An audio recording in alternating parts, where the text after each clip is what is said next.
वर्ष पहले बाबर के एक सिपह सालार ने जो कुंभ अयोध्या में किया था, जो काम संभव में किया था,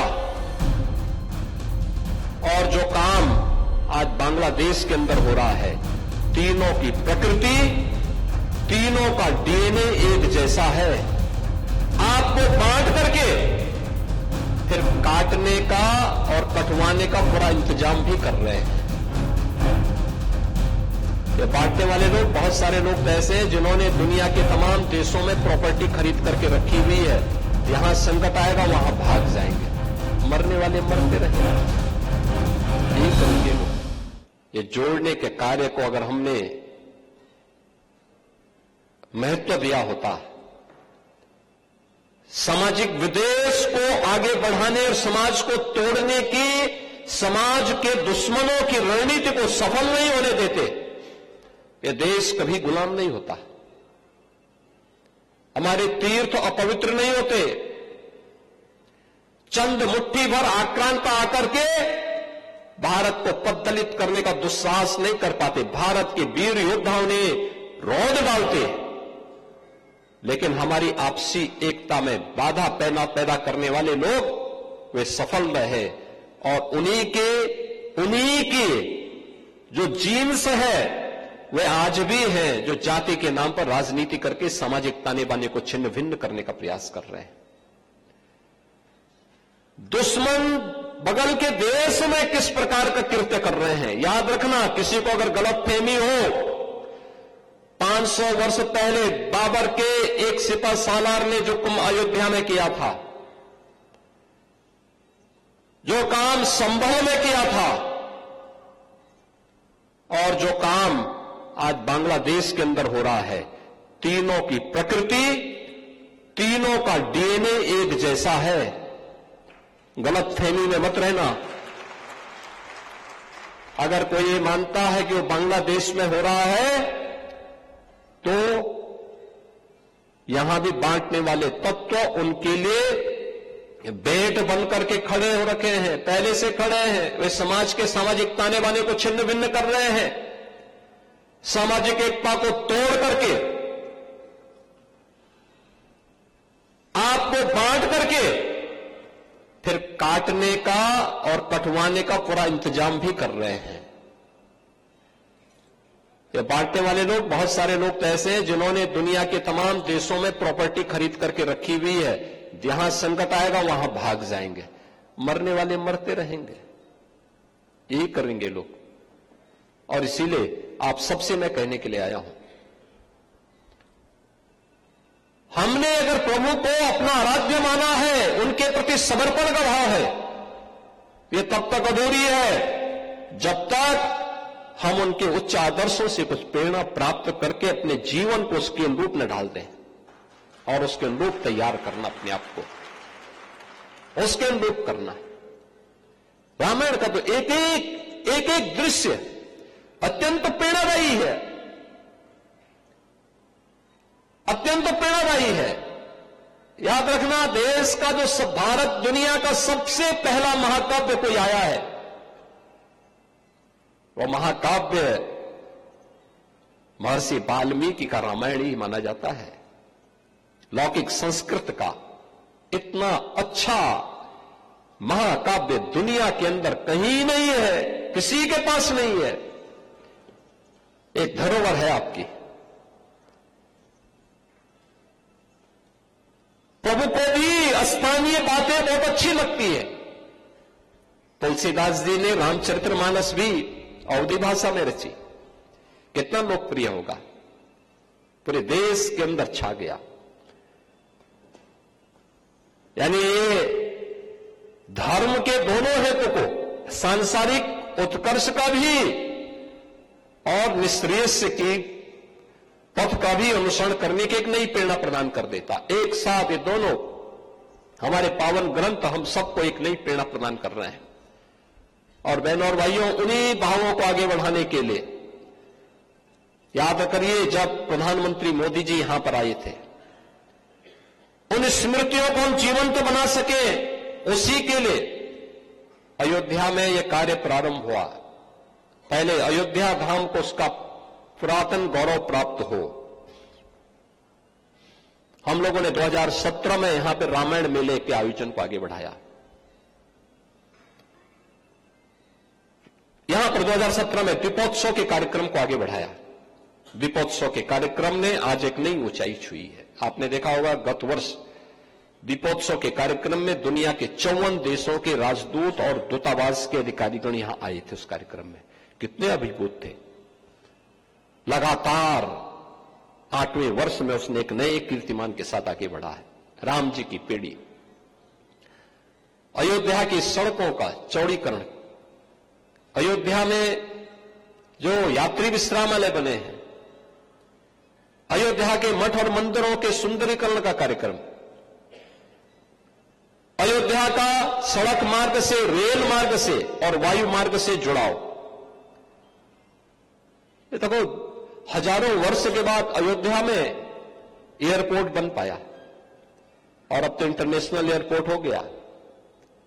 और इसीलिए इनको भी पहचान प्रभु राम के साथ जोड़ करके किया गया। एयरपोर्ट का नामकरण होगा महर्षि वाल्मीकि के नाम पे, उनके नाम पर, उनकी श्रद्धा, उनके प्रति श्रद्धा का भाव व्यक्त करते हुए इंटरनेशनल एयरपोर्ट भगवान वाल्मीकि को समर्पित है। यहां के भोजनालय माता सबरी, जिन्होंने भगवान राम के संकट के समय वन में अपने बेर, जूठे बेर ही उन्हें प्रस्तुत कर दिए। कितने भाव विभोर थे, वो भूल ही जा रही थी कि मैं क्या कर रही हूं। लेकिन भक्त की भावना का प्रभु किस रूप में सम्मान करते हैं। ये भिल्ली सबरी के बेर, और इसलिए यहां की रसोई माता सबरी के नाम पर। पहला आश्रय वन के समय देने का काम निषाद राज ने किया, तो रेन बसेरा जो यात्री विश्रामालय हैं उनका नाम पर निषाद राज के नाम पे होगा। भगवान राम के सर्वाधिक भजन गाने वाली सुर सम्राज्ञी लता मंगेशकर के नाम पर एक चौराहा आपने देखा होगा, कितना सुंदर बना हुआ है। क्या है, लोग अब सेल्फी ले रहे हैं, अयोध्या की पहचान बन रहे हैं सब। ये अब अयोध्या की पहचान बन रही है। अब अयोध्या के संत, अयोध्या के नागरिक, अयोध्या का भक्त या अयोध्या आकर के जाने वाला कोई व्यक्ति होगा, कहीं वो बोले कि मैं अयोध्या से आया हूं, कितना लोग भाव विभोर होते हैं, प्रसन्न होते हैं देख करके, कितना सम्मान देते हैं। और उस सम्मान को सजोए रखने की आवश्यकता है, उसको आगे बढ़ाने की आवश्यकता है। अयोध्या को एक नई अयोध्या के रूप में प्रस्तुत करने का दायित्व तो हम सबका होना चाहिए। यहां पर जगतगुरु रामदिनेशाचार्य जी महाराज कह रहे थे ना कि रामायण मेले को भी उसी, अरे हम तो बोल ही रहे हैं अयोध्या में कुछ नयापन करके लेके आइए, हम सहयोग करेंगे, सरकार पूरा सहयोग करेगी, सरकार की उससे निश्चिंत रहिए। केंद्र और राज्य सरकार भरपूर सहयोग करने को तैयार है। इसमें शोध होने चाहिए, कार्य होने चाहिए, नए नए तौर तरीके से हमें इसे आगे बढ़ाने की तैयारी करनी चाहिए। बड़े भव्य रूप में आएगा। अयोध्या में जो कुछ हो सकता है, देश की पहली सोलर सिटी, हमने सूर्यवंश की राजधानी को पहली, यहां पे जो बिजली मिल रही है, अब वो बिजली कहीं और से नहीं आ रही है, उससे कोई प्रदूषण नहीं हो रहा, भगवान सूर्य से जो रोशनी मिल रही है वही रोशनी यहां की सड़कों पर और यहां के घरों में जल रही है, रिन्यूएबल एनर्जी की। याद रखना, पहली सोलर सिटी अयोध्या बनी है। अब राम जी की पेड़ी में सरयू जी का जल सड़ता नहीं है, एक तरफ से आता है, दूसरी तरफ से निकल जाता है। अलग विषय है, श्रद्धालु लोग लाभ लेते हैं, लेकिन सर्वाधिक लाभ उसका किसी ने लिया, वेदांती जी ने लिया, क्योंकि इनका आश्रम पहले रास्ता नहीं था। अब घाट से आते वहीं पर स्नान करके फिर वापस चले जाते हैं। तो ये सभी कार्य हो रहे हैं और होते रहेंगे, अनवरत सिलसिला आगे बढ़ेगा। और रामायण मेले को भी एक नई ऊंचाई तक ले जाने की आवश्यकता है। और यह आयोजन तब होता है जब प्रभु राम का मां जानकी के साथ वैवाहिक बंधन का कार्यक्रम संपन्न होता है। याद करिए हजारों वर्ष की इस स्मृति को। जो लोग हमारे इतिहास के बारे में नहीं जानते उनको क्या पता, वो अपने अनुसार तिथि निकालते हैं। वे ज्ञानी हैं, कुछ भी उनको पता नहीं। अरे 5000 साल पहले तो महाभारत ही हुआ था, उससे भी हजारों वर्ष पहले प्रभु का अवतरण इस अयोध्या धाम में हुआ था। और हजारों वर्षों की विरासत को हमारे ऋषि मुनियों ने, हमारे संतों ने, हमारे विद्वानों ने आज भी अपनी स्मृति का हिस्सा बना करके उसी श्रद्धा भाव के साथ आगे बढ़ रहे हैं। और श्री राम जानकी विवाह के अवसर पर एक रामायण मेला उसको और भी नई ऊंचाइयां प्रदान करता है। और मैं चाहूंगा आयोजन समिति में अच्छे विद्वानों को, अच्छे संतों को रख करके, समाज के हर तबके से जुड़े हुए श्रेष्ठ जनों को रख करके इसको एक नई ऊंचाई तक आगे बढ़ाने की आवश्यकता है। रामायण पर शोध किए जाने की आवश्यकता है।